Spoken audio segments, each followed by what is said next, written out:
मिनश्शैतानिर्रजीम बिस्मिल्लाहिर्रहमानिर्रहीम। अस्सलाम वालेकुम डियर स्टूडेंट्स, उम्मीद है कि आप सब खैरियत से होंगे। लास्ट लेक्चर में हमने चैप्टर नंबर 10 का एक इम्पॉर्टेंट टॉपिक सिंपल माइक्रोस्कोप पढ़ा था। आज हम जो टॉपिक पढ़ने लगे हैं वो है हमारे पास कंपाउंड माइक्रोस्कोप। ठीक है, तो सिंपल माइक्रोस्कोप में अगर आपको याद हो तो हमने कहा था सिंपल माइक्रोस्कोप क्या होती है। सिंपल माइक्रोस्कोप वो माइक्रोस्कोप थी जिसकी कंस्ट्रक्शन बड़ी सिंपल थी, एक कन्वेक्स लेंस यूज़ हुआ था। अब हम चूँकि पढ़ने लगे कंपाउंड माइक्रोस्कोप तो लिहाजा इसमें भी कुछ कंस्ट्रक्शन में खास बात होगी जिसकी वजह से इसको कंपाउंड कहते हैं। ठीक है, वो हम देख लेते हैं। लेकिन क्या आपने कभी कंपाउंड माइक्रोस्कोप देखी है?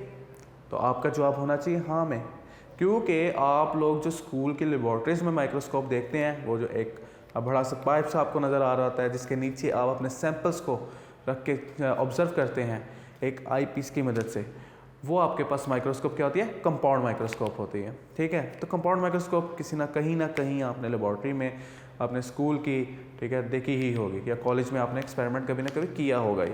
ठीक है, तो अब हम इसको ऑफिशियली स्टडी करते हैं, इसको रीड करना, हम पढ़ना शुरू करते हैं कि जी ये है क्या, किस तरह से काम करती है। तो सिंपल वे में इसको लेके चलेंगे, कॉम्प्लेक्स नहीं करना हमने वही इसकी बेसिक्स को देखना है। उसके बाद हमने देखना है कि जो है इसकी कंस्ट्रक्शन क्या है, और हमने फिर इसकी ray diagram and then magnification का फॉर्मूला फाइंड करना है इसके लिए। ठीक है, चलें आइए हम देखते हैं। तो कंपाउंड माइक्रोस्कोप हमारे पास क्या है? ऐसी डिवाइस है जब हमें ज़्यादा मैग्नीफिकेशन चाहिए होती है ना हमारे पास सिंपल माइक्रोस्कोप से, तो हम तब इसको यूज़ करते हैं। ये आपके पेजेस के वर्ड्स को देखने के लिए अब हम यूज़ नहीं कर रहे, ये हम अपने सैंपल्स को स्टडी करने के लिए बायोलॉजी में, केमिस्ट्री में आप लोग स्टडी करते हैं ना केमिकल्स को स्टडी करते हैं, हम देखते हैं डिफरेंट चीज़ों को ऑब्जर्व करते हैं, अमीबा को देखने के लिए। ठीक है, आप लोगों ने ये पढ़ा होगा कभी ना कभी। ठीक है, तो कंपाउंड माइक्रोस्कोप क्या है? ये वो डिवाइस है जिसको जब हमें सिंपल माइक्रोस्कोप से ज़्यादा मैग्नीफिकेशन चाहिए होती है तब इस्तेमाल करते हैं। कंस्ट्रक्शन क्या है? मैंने कहा कंस्ट्रक्शन में कुछ खास होगा इसकी। क्या कंस्ट्रक्शन में खास है? दो कन्वेक्स लेंस हो गए ना कंपाउंड, ऐसा ही है ना। तो सिंपल तो नहीं रही है अब ये, तो ऐसी आपके पास की माइक्रोस्कोप है जिसके अंदर दो कन्वेक्स लेंस यूज़ होते हैं, और दो लेंस का कुछ नाम भी होता है। क्या नाम होता है? एक लेंस का नाम होता है ऑब्जेक्टिव लेंस। इसकी फोकल लेंथ जो होती है शॉर्ट होती है। ठीक है, फोकल लेंथ शॉर्ट होने का मतलब है कि ये थिक होता है। याद रखिएगा, जितना ज़्यादा थिक होगा कोई लेंस वो लाइट को क्या करेगा? जल्दी बेंड करेगा। ठीक है, तो इसका क्या मतलब है कि आपके पास थिकनेस रेसिप्रोकल है किसके? फोकल लेंथ के। और हमारे पास चूँकि ये आपके पास शॉर्ट फोकल लेंथ कह रहे हैं, इसका मतलब है ये क्या होगी? इसकी थिकनेस ज़्यादा होगी। ठीक है, और हम कह रहे हैं कि स्मॉल अपर्चर है। Small aperture mean small diameter है इसका। ठीक है, अच्छा जी, ऑब्जेक्टिव लेंस हमारे पास, ऑब्जेक्टिव क्यों नाम दिया है? ये वो लेंस है हमारे पास जहाँ पे हम, जिसके पास हम किसी ऑब्जेक्ट को प्लेस करते हैं देखने के लिए, जहाँ पे अपना सैंपल आप प्लेस करते हैं। और सैंपल कहाँ प्लेस करते हैं वो भी हम यहाँ पे देख लेते हैं। अगर आपके पास, इसको मैं नाम दूँ कि ये मेरे पास क्या है? ऑब्जेक्टिव लेंस है। ठीक है, अगर ये मेरे पास एक ऑब्जेक्टिव लेंस है तो, और मैं कहूँ कि ये शॉर्ट फोकल लेंथ का है, मैंने इसकी फोकल लेंथ पे ड्रॉ किया है, इसका फोकस यहाँ पे ड्रॉ किया है मैंने, जो शॉर्ट आपको नज़र आ रहा है। तो ऑब्जेक्ट को इसमें प्लेस करते हैं जस्ट बियॉन्ड द फोकस। ये देखिए, फोकस के बिल्कुल पास आप इसको प्लेस करते हैं, फोकस के बिल्कुल बाहर। ठीक है, तो आपकी बुक भी इसको मेंशन करती है। बुक कहती है कि हम जो ऑब्जेक्ट है ना उसको प्लेस करते हैं जस्ट बियॉन्ड द फोकस। तो हमने बियॉन्ड फोकस के बिल्कुल बाहर आपके पास क्या किया है? एक इमेज को प्लेस कर दिया है। ठीक हो गया, तो आपके पास ऑब्जेक्टिव लेंस हो गया जिसके पास हम क्या करते हैं? ऑब्जेक्ट को रखते हैं। चलें, ये बात समझ आ गई। और हमने कहा इसकी फोकल लेंथ शॉर्ट होती है और इसका अपर्चर क्या होता है? स्मॉल होता है। इसका अपर्चर स्मॉल होता है, डायमीटर छोटे डायमीटर का है ये। याद रखिए, इसकी मदद से जो हमें मैग्नीफिकेशन हासिल होगी ना वो बराबर होगी Q/P के, जिसको आगे आप जाके देखेंगे। ठीक है, इसके बाद हम इसको यहाँ पे लिख लेते हैं क्योंकि हमने इसको ऑब्जर्व करना है आगे जाके। M = किसके बराबर होगी? Q/P के। दूसरा हमारे पास होता है आई पीस। आई पीस क्या होता है? आई पीस हमारे पास वो लेंस है जहाँ पे हम ऑब्जर्व कर रहे होते हैं, जहाँ से हम इमेज को देख रहे होते हैं, जहाँ हमारी आँख होती है बेसिकली। ठीक है, आपकी आँख किसके कुछ यहाँ करके होती है, तो ये आई पीस है जहाँ से हम इमेज को ऑब्जर्व कर रहे होते हैं। ठीक हो गया, तो आपके पास ये ऑब्जेक्टिव लेंस हो गया, ये आई पीस हो गया। आई पीस के बारे में एक बात याद रहे, आई पीस जो होता है इसकी फोकल लेंथ लॉन्ग होती है। फोकल लेंथ लॉन्ग का मतलब क्या है, इसकी थिकनेस कम होगी। थिकनेस कम होने का क्या मतलब है, ये लाइट को जल्दी बेंड नहीं कर सकेगा। लाइट जो है कि बड़ी दूर जाके बेंड होगी इसकी मदद से, ठीक है, लाइट को जल्दी बेंड नहीं कर सकता। तो इसलिए फोकल लेंथ आप देख सकते हैं इसकी क्या है, लार्ज है, ठीक है। फोकल लेंथ लार्ज हो गई इसकी, और अपर्चर इसका क्या है, लार्ज है। डायमीटर आप देख सकते हैं ज़्यादा है, थिकनेस कम है, डायमीटर जो लेंस का है ना वो ज़्यादा है। साइज आपके पास देख सकते हैं इसका। तो कोई कन्फ्यूजन तो नहीं ना आ रही कंस्ट्रक्शन में। तो हमारे पास दो चीज़ें हमने डिस्कस की, ऑब्जेक्टिव लेंस और आई पीस। और आई पीस की वजह से मैग्नीफिकेशन होगी, इसको हम देखते हैं। ये आपके पास जो हमने सिंपल माइक्रोस्कोप पढ़ी थी ना, उसको वो वाली मैग्नीफिकेशन होगी 1+d/f के बराबर, ठीक है। बहुत आपके पास ये बिल्कुल इसी तरह से काम करेगा जिस तरह से सिंपल माइक्रोस्कोप ने काम किया था। चलिए आइए इसको अब हम देखते हैं रे डायग्राम को। कंस्ट्रक्शन अगर हमने पढ़ लिया है, कंस्ट्रक्शन पढ़ते पढ़ते मैंने आपको ये भी बता दिया कि जो ऑब्जेक्ट है हमने ऑब्जेक्टिव लेंस के बिल्कुल बाहर प्लेस करना है, फोकस के बिल्कुल बाहर। जैसे ही फोकस खत्म होगा उसके साथ ही प्लेस कर सकते हैं हम। अगर हम रे डायग्राम ड्रॉ करें, मैंने यहाँ पे दोनों के जो फोकस हैं, प्रिंसिपल फोकस, वो ड्रॉ किए हुए हैं। FO और आई पीस का FE के नाम से शो किया है। अब सबसे पहले हम क्या करते हैं, रे डायग्राम बनाते हैं। रे डायग्राम बनाने से पहले मैं ये जो है ना ऑब्जेक्ट, इसकी हाइट को नाम दे देता हूँ h का। अब रे डायग्राम्स कैसे बनती थी, रे डायग्राम्स बनती थी कुछ इस तरह से, एक हेड से होती हुई जाती थी लेंस में, और हमारी कहाँ पे सारी की सारी लाइट इकट्ठी होती थी, फोकस पे, कुछ इस तरह। और हमारे पास दूसरी कहाँ पे होती थी जी, आपके पास कुछ इस तरह से। बन गया आपके पास पहला इमेज। आपके पास यहाँ पे एक इमेज डेवलप हुआ है, जिसको मैं यहाँ पे ड्रॉ करूँ तो लाइट की रेज इकट्ठी हो रही है यहाँ पे, तो यहाँ पे एक इमेज डेवलप हुआ है। ये आपके पास इमेज हमारे पास क्या होगा, इंटरमीडिएट इमेज होगा या प्राइमरी इमेज होगा। इस इमेज को भी हम नहीं देख रहे, हमारे पास तो आगे एक और लेंस लगा हुआ है, हमने तो उसकी मदद से देखना है यहाँ पे, लेकिन एक इमेज बन गया। इस इमेज के बनने से क्या हुआ, आपके पास हम कहते हैं जो इमेज हुआ मैग्नीफाई होकर तो बना है, और इसकी हाइट कितनी हाइट है आपके पास, इसका H1 का नाम दे देते हैं, ठीक है। और इसकी मैग्नीफिकेशन कितनी होगी, आपके पास इसकी मैग्नीफिकेशन होगी m = h, आपके पास height of image to the height of object, H1/h। और चूंकि ये रियल इमेज है, आप देख सकते हैं लाइट असल में इकट्ठी हो रही है यहाँ पे, तो इसको हम कह सकते हैं कि ये किसके बराबर है, Q/P के बराबर है, ठीक है। ये साथ साथ इसलिए लिख रहा हूँ क्योंकि अगर डेरिवेशन जब करेंगे तो हमें बड़ी हेल्प करेंगे ये फॉर्मूले, ठीक है। तो यहाँ पे आपके पास Q/P के बराबर है, जबकि Q आपका क्या है, आपके पास P जो है यहाँ पे डिस्टेंस ऑफ ऑब्जेक्ट है, और P हमारे पास ऑब्जेक्ट डिस्टेंस ऑफ ऑब्जेक्ट है, और हमारे पास Q क्या है, डिस्टेंस ऑफ इमेज होगा यहाँ पे। चूँकि ये मुझे जगह यूज़ करनी है, मैं ज़्यादा डायग्राम को कॉम्प्लेक्स नहीं करना चाहता, इसलिए मैं फ़िलहाल इसको अरेंज कर रहा हूँ यहाँ पे, ठीक। अब देखें ये प्राइमरी इमेज डेवलप हो चुका है, लेकिन हमारे पास आगे एक और लेंस है जिसके बाहर हमारी आँख प्लेस हुई है, ठीक है। अब अगर हमने उसको देखना है वहाँ पे, तो हमें क्या करना पड़ेगा, हमारे पास किस तरह से आगे इमेज बनेगा, तो इसको देखने के लिए हम आगे रे डायग्राम्स ड्रॉ करते हैं। ये देखें, ये आपका जो इमेज बना है प्राइमरी, ये इस लेंस के लिए एक ऑब्जेक्ट की तरह डील करेगा, और ये बिल्कुल उस ऑब्जेक्ट की तरह है। ये देखें आपके पास जैसा हमने सिंपल माइक्रोस्कोप में यूज़ किया था, जो ऑप्टिकल सेंटर और प्रिंसिपल फोकस के कहीं दरमियान में होता था। तो मैंने इसलिए कहा था ना, ये सिंपल माइक्रोस्कोप की तरह काम करेगा। कैसे, इसको देखते हैं। ये देखें, लाइट की एक रे यहाँ से टकराएगी और कहाँ से जाएगी जी, प्रिंसिपल फोकस में से। इसका प्रिंसिपल फोकस हम यहाँ ड्रॉ कर लेते हैं, कहाँ से गुजरेगी जी, प्रिंसिपल फोकस में से, FE में से। और दूसरी लाइट की रेज कहाँ जाएगी हमारे पास, इसके सेंटर से होती हुई कुछ यहाँ पे।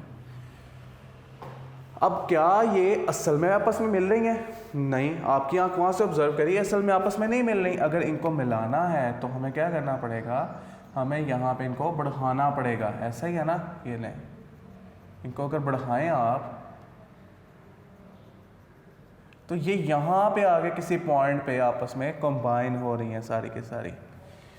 हमारा देखें इमेज कितना ज़्यादा मैग्नीफाई होके मिला है हमें, ऐसा ही है। और बिल्कुल उस तरह जिस तरह हमारे सिंपल माइक्रोस्कोप ने काम किया था, यहाँ पे कुछ इस तरह से। और ये जो इमेज हमें मिला है इसकी हाइट कितनी हो चुकी है, h2 हो चुकी है। यानी हमने 2 बार मैग्नीफिकेशन किया है सारे प्रोसेस में। पहले हमने ऑब्जेक्टिव लेंस की वजह से मैग्नीफिकेशन की और मैग्नीफिकेशन करके इमेज बढ़ गया, फिर हमने आई पीस की मदद से उसके मैग्नीफिकेशन की और उसको बहुत ज़्यादा इमेज को क्या किया, बढ़ा दिया। ठीक है, और आपको इमेज कुछ इस तरह का नज़र आया जिसकी हाइट हमने क्या की, h2 है।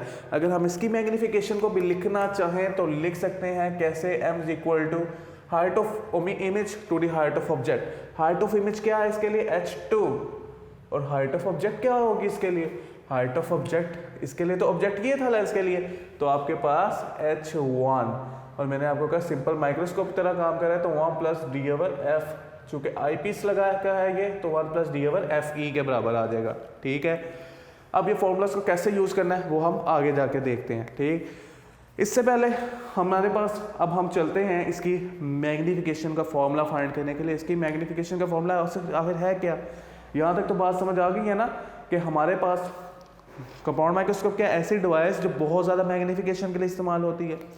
2 लेंस यूज़ होते हैं इसमें, कौन कौन से, ऑब्जेक्टिव लेंस और then eyepiece. Objective lens क्या है, हमने कहा वो लेंस जहाँ पे हम किसी ऑब्जेक्ट को प्लेस करते हैं, और इसकी फोकल लेंथ शॉर्ट होती है, फोकल लेंथ शॉर्ट होती है और अपर्चर क्या होता है, स्मॉल होता है। ठीक है, और आई पीस को हमने क्या कहा, आई पीस वो है जहाँ से हमारी आंख देख रही होगी, वो जो ऊपर वाली जगह होती है ना, वो जो पाइप होता है, एक नीचे लेंस लगा होता है, एक ऊपर लेंस होता है। वो जो नीचे वाला लेंस होता है वो ऑब्जेक्टिव लेंस होता है, जहाँ पे आपकी आंख होती है वो आई पीस होता है। और आई पीस की हमने क्या कहा, फोकल लेंथ क्या है, लॉन्ग है और लार्ज अपर्चर है। अपर्चर लार्ज इसका किस लिए है, डायमीटर ज़्यादा इसलिए रखा गया है कि ज़्यादा से ज़्यादा लाइट जो है आपकी यहाँ तक पहुँचकर इमेज आपको क्लियर नज़र आए, वाज़ेह नज़र आए। ठीक है, चले हम आगे देखते हैं, एंड पे फिर मैं इसको डिस्कस कर लूँगा रेजोल्यूशन के हवाले से। अगर हमने इसके मैग्नीफिकेशन करनी है, कैलकुलेशन ऑफ मैग्नीफिकेशन अगर हम स्टार्ट करें इसकी,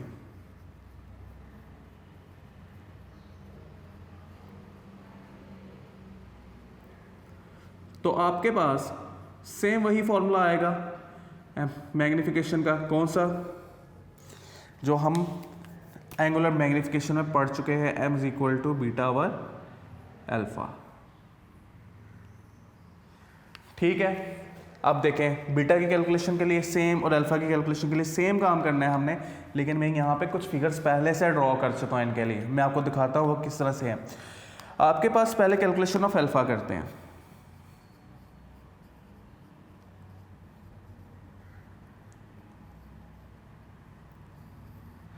अल्फ़ा को कैलकुलेट करना है हमने, और देखें आप अगर वहाँ पे गौर करें तो अल्फ़ा कौन सा एंगल होगा, अल्फ़ा आपके पास वो एंगल होगा जो आंख ऑब्जेक्ट के साथ बना रही है, और ऑब्जेक्ट हम शुरू में प्लेस कर देते हैं डिस्टेंस d पे, तो आंख जो एंगल बनाएगी वो क्या होगा, अल्फ़ा होगा। और ऑब्जेक्ट की हाइट किसके बराबर होगी, इसको हम o का नाम दे सकते हैं, लेकिन हमने यहाँ पर चूँकि h का नाम दिया था तो ये h है। ठीक है, तो आपके पास यहाँ पे tan alpha perpendicular over base, थोड़ा सा इसको हम क्विकली करेंगे ताकि जो है ना वो हर स्टेप को फॉलो नहीं करेंगे हम यहाँ पे, वरना जो हमारे पास बोर्ड पे ये कवर नहीं हो सकेंगे चीज़ें। तो tan अल्फ़ा, इसको हम फिगर 1 का नाम दे देते हैं यहाँ पे, फिगर, ये हमारे फेमस फिगर 1 है। ठीक है, तो फ्रॉम फिगर 1 यहाँ पे लिख लेते हैं, फ्रॉम फिगर 1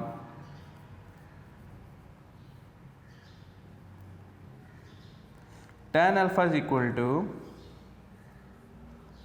आपके पास परपेंडिकुलर किसके बराबर है, h के, बेस किसके बराबर है, d के, तो h ओवर d के बराबर आएगा।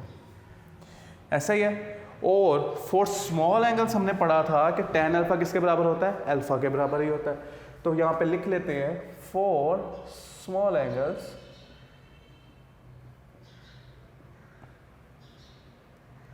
आपके पर tan alpha approximately equals to alpha. तो यहां से अल्फ़ा हमारे पास किसके बराबर आ गया, h ओवर d के। चलें जी, अल्फ़ा फाइंड हो गया, अब हम बीटा फाइंड करते हैं। तो कैलकुलेशन ऑफ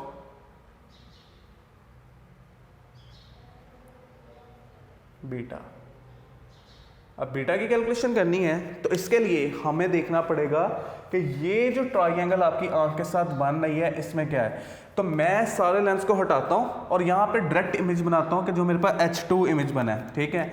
तो H2 कुछ इस तरह से मैग्नीफाई होके बना था और मेरी आंख के साथ इसका क्या एंगल बन रहा था, बीटा। और यहाँ पे मैं क्या चाहता हूँ, मेरा इमेज कहाँ पे बने, तो लाजमी तौर पर मैं यही चाहूँगा बेबी कि मेरा इमेज वहाँ बने जाएंगे, ब्लर नजर ना आए। ऐसा ही, और ब्लर इमेज कहाँ नजर नहीं आता हमें, हमारे नियर पॉइंट पे। नियर पॉइंट जैसे स्टार्ट होता है हमारा इमेज क्लियर होना शुरू हो जाता है। तो ये भी इमेज हमारा कहाँ बनेगा, नियर पॉइंट पे बनेगा। तो हम यहाँ पे भी लिख देते हैं कि ये क्या है, डी है, ठीक है। डिस्टेंस क्या है, डी। तो ये हम फिगर 2 का नाम दे देते हैं इसको। तो अगर आप इसको देखें तो इसके लिहाज से इसमें भी tan भी आपके पास यूज होगा और आपके पास परपेंडिकुलर और बेस आपके पास मौजूद है। तो फ्रॉम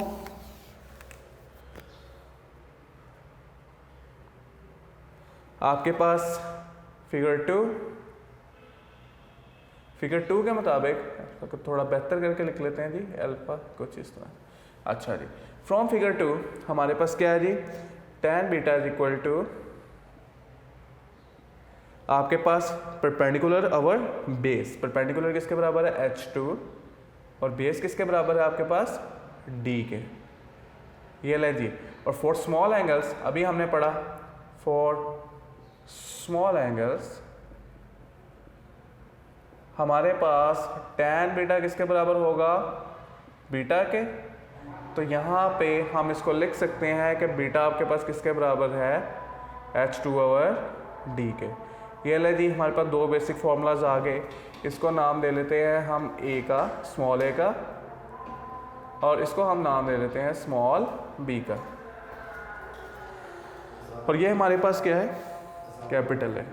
अच्छा जी, तो हमने इस इक्वेशन को नाम दे दिया कैपिटल A का, magnification is equal to beta over alpha, और हमने स्मॉल a आपके पास अल्फा फाइंड किया जो किसके बराबर है, h ओवर d, और हमने बीटा फाइंड किया जो किसके बराबर आ गया, h2 ओवर d के। अब हमारा एक काम रह गया कि मैग्निफिकेशन के फॉर्मूले में इन वैल्यूज को पुट कर दिया जाए। चले पुट करते हैं इनको, by putting a and b, small a and b को हम उठाते हैं और उठा के पुट कर देते हैं किसमें जी, कैपिटल A में।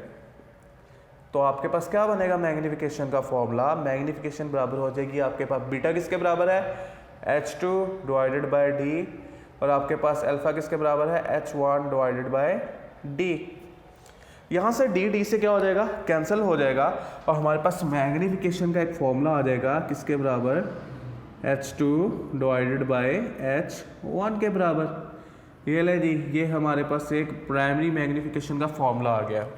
अब हमने इसको थोड़ा सा मॉडिफाई करना है, हमारे पास फाइनल रिजल्ट आ जाएगा। वो किस तरह से आएगा, इसके लिए मैं इरेज करता हूँ और इसकी जगह पे है कवर करते हैं बाकी चीज़ को।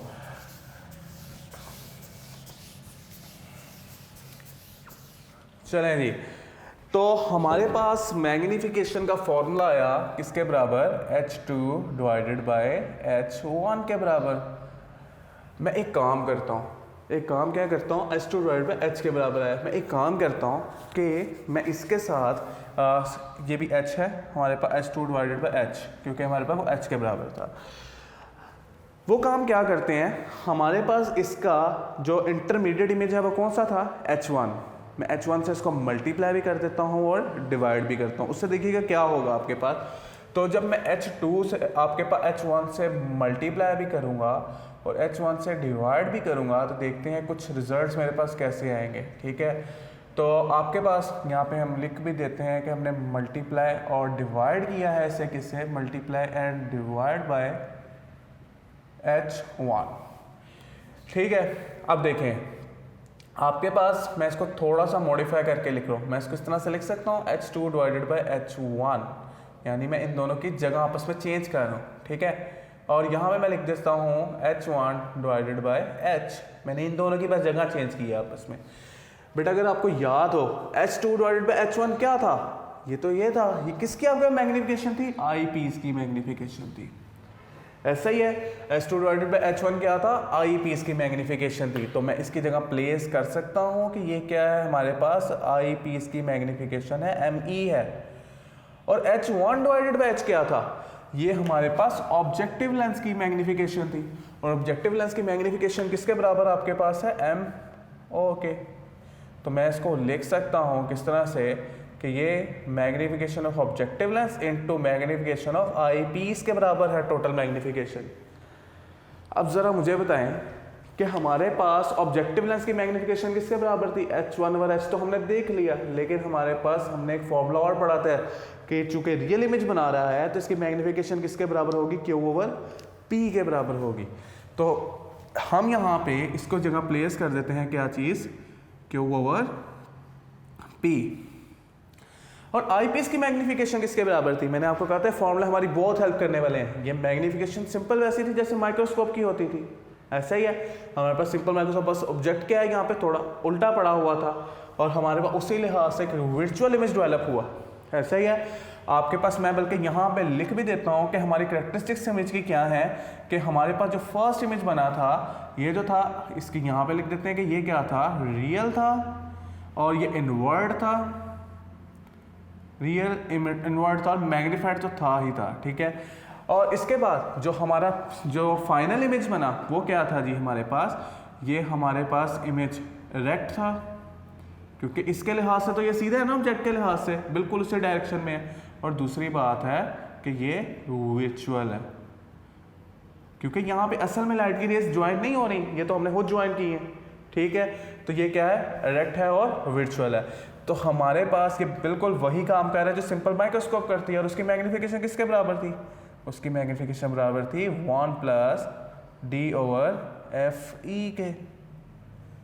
ये ले जी, ये आपके पास आ गया मैग्नीफिकेशन का फॉर्मूला फॉर कंपाउंड माइक्रोस्कोप। अब इसमें देखें हमारी मैग्नीफिकेशन किस पर डिपेंड कर रही है, आई पीस की फोकल लेंथ पे, यानी फोकल लेंथ की आई पीस का ये रेसिप्रोकल है। जितनी आपके पास कम होगी फोकल लेंथ आई पीस की, मैग्नीफिकेशन क्या होगी उतनी ही ज़्यादा होगी, ठीक है। हमारे पास यहाँ पे इसलिए हमने क्या किया, हमने इसकी थिकनेस को कम से कम रखा। मैंने आपको कहा था कि जी आपके पास जो फोकल लेंथ है वो रेसिप्रोकल होती है किसका, थिकनेस का, क्योंकि जितना लेंस कम थिक होगा वो लाइट को बेंड करने की एबिलिटी क्या होगी उसकी उतनी कम होगी, वो लाइट को दूर जाके बेंड करेगा, ठीक हो गया। तो यहाँ पे क्या होगा, आपका फोकल लेंथ कम होने से आप थिकनेस कम होने से फोकल लेंथ क्या होगी, बहुत ज़्यादा होगी, और हमारे पास क्या होगा, मैग्नीफिकेशन बहुत ज़्यादा होगी। ये वजह है कि हमने इसकी फोकल लेंथ को क्या रखा था, लॉन्ग रखा था। अब अपर्चर को जो है वो लार्ज क्यों रखा था, उसके लिए आपको याद करना पड़ेगा रेजोल्यूशन का फॉर्मूला। रेजोल्यूशन का फॉर्मूला क्या था आपके पास, R इज इक्वल टू आपके पास 1.22 डी ओवर लैम्डा के बराबर, ठीक है, डी ओवर 1.22 लैम्डा था, ठीक। इसको हम एक बार देख लेते हैं कि हमारे पास क्या था, रेजोल्यूशन 1.2 हमारे पास ये था डी ओवर 1.22 लैम्डा, सही है बिल्कुल, 1.22 लैम्डा। ये देखें डायामीटर जितना ज़्यादा होता था लेंस का, रेजोल्यूशन क्या होती थी उतनी ज़्यादा होती थी। डायामीटर ज़्यादा होने यानी अपर्चर ज़्यादा होना, तो मैंने कहा था इसका क्या है, अपर्चर क्या है, लार्ज है। जितना ज़्यादा अपर्चर होगा, अगर मैं इसको लेंस को इस तरह से पढ़ा हुआ है, अगर इसको सीधा ड्रॉ करूँ तो इस तरह से बनेगा। जितना बड़ा लेंस होगा वो लाइट को उतना ज़्यादा कैप्चर करेगा, हमारी रेजोल्यूशन क्या होगी उतनी बेहतर हो जाएगी। और जितनी वेवलेंथ हमारे पास शॉर्टर होगी तो वेव आपके पास उतना रेजोल्यूशन क्या होगी, ज़्यादा होगी। यानी ब्लू लाइट की रेजोल्यूशन, क्योंकि हमारे ब्लू लाइट से अगर हम यूज़ करते हैं उसकी वेवलेंथ कम होती है तो रेजोल्यूशन ज़्यादा होगी। अगर हम रेड लाइट यूज़ करते हैं उसकी वेवलेंथ चूँकि बड़ी है तो हमारे पास रेजोल्यूशन क्या होगी, कम होगी। तो इसकी मदद से हम इमेज को मैग्नीफाई करके भी देखा और उसकी रेजोल्यूशन भी हमने बढ़ा दी, हमारे पास डायमीटर को बढ़ा के। तो ये थी हमारे पास जी कंपाउंड माइक्रोस्कोप, ठीक है। कंपाउंड माइक्रोस्कोप हमारे पास सारे के सारे आपके पास फॉर्मूलास यहाँ पे मौजूद हैं। सिंपल माइक्रोस्कोप पढ़ने के बाद कितनी आसान हो गई है ना कंपाउंड माइक्रोस्कोप। तो आपने इसकी प्रैक्टिस करनी है, इसकी जो रे डायग्राम्स है इसको ड्रॉ करें। पहले एक लेंस को आप ड्रॉ करें, फिर दूसरे को ड्रॉ करें और फिर दोनों को कंबाइन करके देखें कि क्या हमारे पास मैग्नीफिकेशन आ रही है यहाँ पे, ठीक है। उसके बाद हमारे पास बड़े सिंपल से फार्मूलाज हैं, वही एंगुलर मैग्नीफिकेशन से हमने बीटा और अल्फा को कैलकुलेट किया है। और हमारे पास और अल्फा और बीटा कैलकुलेट करने के बाद जब हमने पुट किए फॉर्मूले में तो H2 ओवर H आया। और हमने एक यहाँ पे एक स्टेप किया कि हमने H1 को मल्टीप्लाई भी किया और डिवाइड भी किया। और जब मल्टीप्लाई और डिवाइड करने के बाद हमारे पास मैग्नीफिकेशन का फॉर्मूला है वो चेंज हो गया, magnification of objective lens into magnification of eyepiece. और ऑब्जेक्टिव लेंस चूंकि रियल इमेज बना रहा था इसलिए वो हमने क्यू ओवर पी के बराबर लिखा, और आई पीस चूंकि हमारे पास वर्चुअल इमेज बना रहा था इसलिए हमने, और हमारे पास माइक्रोस्कोप वाला काम कर रहा था, सिंपल माइक्रोस्कोप वाला, कि जब फोकल लेंथ के अंदर प्लेस करें तो हमारे पास लेंस बिल्कुल ऐसे बिहेव करता था वहाँ पे, तो यहाँ पे वो हो गई 1+d/fe के बराबर। ठीक हो गया। तो ये थी हमारे पास जी कंपाउंड माइक्रोस्कोप की मैग्नीफिकेशन। अपना बहुत ज़्यादा ख्याल रखिएगा, इसकी प्रैक्टिस कीजिएगा। मेरी दुआएं आपके साथ हैं। फ़ी मान अल्लाह। अस्सलामु अलैकुम। अल्लाह हाफ़िज़।